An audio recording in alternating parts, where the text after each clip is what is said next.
Okay, welcome everyone. This is U.S. History. We've been looking at, in class, American Imperialism. American Imperialism is this time in the 1800s when the United States starts not just looking and worrying about our own territories, not just worried about, filling up the rest of our country like we talked about last week with Manifest Destiny, but now we're moving on and we're looking into expanding into other territories, other lands that aren't exactly our country. This right here is a picture of our main lady we're talking about today. This is Queen Lily of Hawaii, the last Hawaiian queen. We're going to learn a little bit about her story today, but a little more specifically, I want you to be looking at this concept right here. We're tracing the rise of the U.S.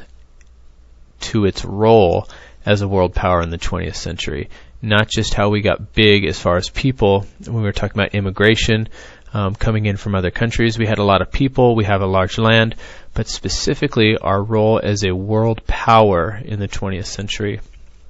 Overall, we're learning about ways that the U.S. has acted as an empire. When you act as an empire, once again, you are looking at taking over other lands, other territories. That is certainly one way that you could act as a world power. How did you become a major world power in the 1900s? Overall, I want you guys to learn how to be a little bit more self-directed, and we're definitely working at academic proficiency with all of this. That's our objective.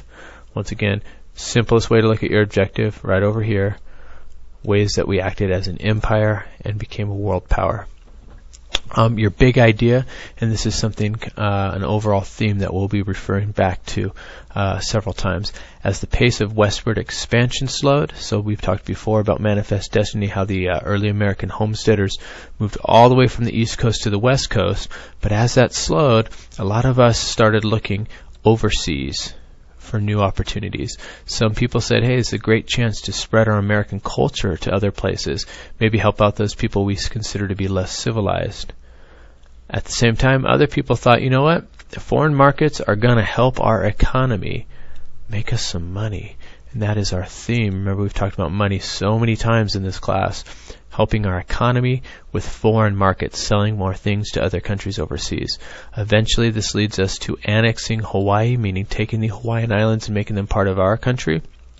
Also, strong-arming Japan a little bit, encouraging them to trade with us. We also got raw materials from other places like South America, moving manufacturing jobs and goods, increasing our influence in overseas markets. Once again, that's increasing our influence in overseas markets. As we develop a need for that, we're also going to need a strong modern navy. Why? To protect our international interests. And it's interesting that in one hand, we're talking about, hey, how great this is that we want to increase our influence. We need some protection if we're going to do that, because not everybody likes that. You're going to have this journal. I want you to be able to sit down for a second and think. During this time of imperialism, we grew to be a major world power. Before this, we were really worried mainly on our own lands, on our own territory. But now we're going to be stretching out across the ocean to the far ends of the earth. I want you just to take a second before going on and think, how do you think other countries really felt about that? If you're another country, how would you feel about this big, new, modern America kind of reaching in and taking over? Some countries were cool. The simple fact is, when America moves in, we bring education, and we bring medicine, and we bring clean drinking water and bathrooms and all the great modern amenities. But oftentimes other countries also lose a little bit there too. What you're going to be looking at specifically when you get into your own time here are the countries of Hawaii, Japan, the Philippines, and Puerto Rico. Once again, Hawaii, Japan, Philippines, Puerto Rico, all four of these places are kind of your main focuses. Once again, you're looking at four different ways that we acted as an empire. Four different examples of countries where we kind of moved in, pushed our weight around, and took over a little bit.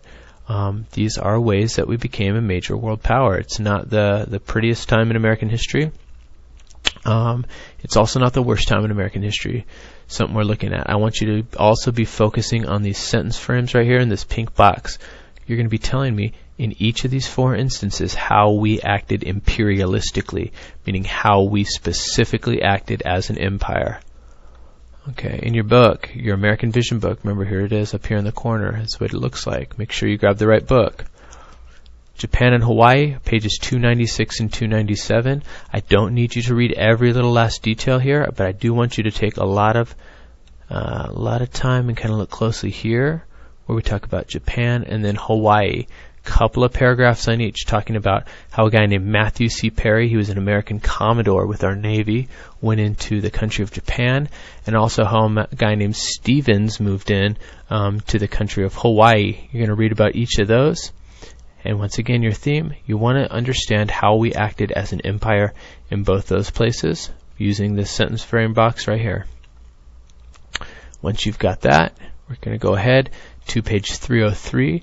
You're going to see a thing about the Philippines right over here. Once again, I know when you flip these pages you think, oh my goodness, look at all this stuff. I don't need you to read every little last detail. I'd love it, but for today, we're really focusing on those 4 countries, Japan, Hawaii, Philippines, and Puerto Rico, so don't feel overwhelmed. Here's where you're going to look at the Philippines. Once again, your focus is how did we act as an empire in the Philippines? And then lastly, you're going to look at little Puerto Rico right here.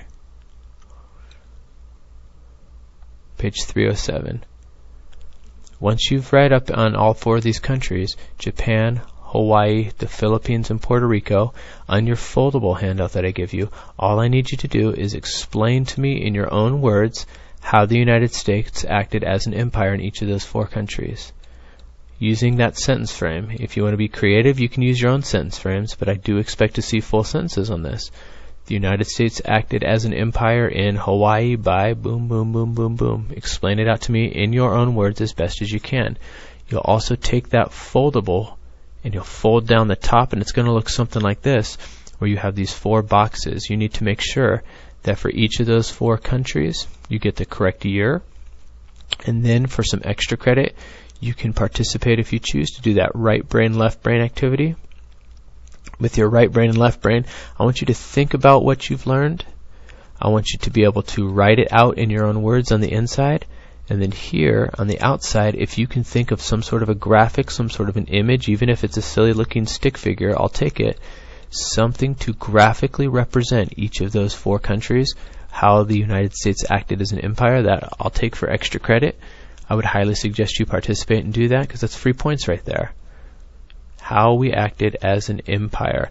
That is your focus for this assignment. You should have a knowledge of some basic ways that the United States was imperialistic. There's that big word again, and it's not going anywhere. In recapping Standard 11.4 up here, you're tracing the rise of the U.S. to our role as a world power in the 20th century. How we acted as an empire, how we became a major world power. If you guys have any questions, as always, you can call me here. In case you don't remember, my number is 486-1166. My extension is 4115. That'll ring right up to my room. Or if you want to be the high-tech person, you can email me right away. My new email is jpatterson@agapeschools.org. That's jpatterson@agapeschools.org. Any questions you have, as soon as I get them, I'll try my best to get back to you guys. Otherwise, you can hang out next time after your class. You can go by after school. I'm here at least till 4 every day, or anytime on Fridays. I'm here for you guys. If you have any questions, please don't hesitate to ask.